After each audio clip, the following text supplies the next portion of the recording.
সংকটে শোকে মাথার উপর যেমন মায়ের একটা ছায়া থাকে, আজকে জাতি যেন সে ছায়া থেকে বঞ্চিত হলো। আমরাও হলাম। অসুস্থ ছিলেন হাসপাতালে, কখনো বাসায়, কিন্তু বাইরে কাজ করতে আমাদের মনে হতো যে না, মা তো আছেন, উনি তো দেখবেন সবকিছু।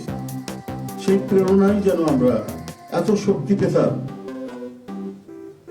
যে এর ভাষা আমি পাচ্ছি না কিভাবে আপনাদের সামনে বলবো। এক সময় সেই ছাত্র জীবনে এখানে ডাক্তার শাহাবুদ্দিন ভাই আছেন, তাদের হাত ধরে ছাত্র রাজনীতিতে এসেছিলাম।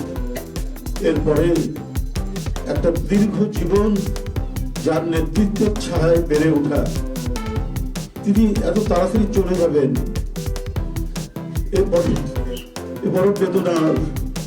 এই শোক এবং এই সংকট কাটিয়ে ওঠা খুব মুশকিল, এই ক্ষতি কাটিয়ে ওঠা জাতির জন্য খুব মুশকিল। এত নিপীড়ন সহ্য করে, এত চোখের সামনে সন্তানের লাশ দেখে শুধুমাত্র দেশ এবং মানুষ এবং গণতন্ত্রের জন্য কি অটুট বড়বল দিয়ে তিনি টিকে থেকেছেন দলীয় কার্যালয়ের মধ্যে বিভিন্ন ভাবে। তারপরেও কখনো তার চোখে মুখে কোথাও পেয়েছেন এটা আমরা পাইনি। আজ তিনি পৃথিবী থেকে চলে গেলেন, আমরা তার আত্মার মাগফিরাত কামনা করছি। সারা দেশ এবং সারা বিশ্ব এই নিপীড়িত মজলুম নেত্রী তার জন্য গভীর শোক জানাচ্ছে। উপস্থিত সাংবাদিক বৃন্দ, গণতন্ত্রের মা, বারবার হারানো গণতন্ত্র পুনরুদ্ধারে অবিসংবাদিত নেত্রী, মানুষের নাগরিক স্বাধীনতা, বাক ব্যক্তি স্বাধীনতা রক্ষা ইন্তেকাল করেছেন। চিকিৎসক বৃন্দ যেটা ঘোষণা করেছেন, ইন্না লিল্লাহি ওয়া ইন্না ইলাইহি রাজিউন। বাংলাদেশ জাতীয়তাবাদী দল বিএনপি এই বিদায় বিদারক এবং মর্মস্পর্শী মৃত্যুতে গভীর শোক ও দুঃখ প্রকাশ করছে। দেশের জনগণের, দলের সর্বস্তরের নেতাকর্মী, বিভিন্ন রাজনৈতিক দল, পেশাজীবী সংগঠন সকলকে দেশনেত্রীর জন্য আল্লাহ রাব্বুল আলামিনের কাছে তার রুহের মাগফিরাত করছি। আজকে এই তাৎক্ষণিক যে সাংবাদিক সম্মেলন থেকে এখানে তাৎক্ষণিকভাবে যে কর্মসূচিটি প্রণয়ন করা হয়েছে তা আমি আপনাদের সামনে এখন উপস্থাপন করছি। কর্মসূচি: দেশনেত্রী বেগম খালেদা জিয়া আমাদের মাঝে নাই, পৃথিবী থেকে তিনি চলে গেছেন। তার মৃত্যুতে 7 দিন ব্যাপী বাংলাদেশ জাতীয়তাবাদী দল বিএনপি শোক পালন করবে।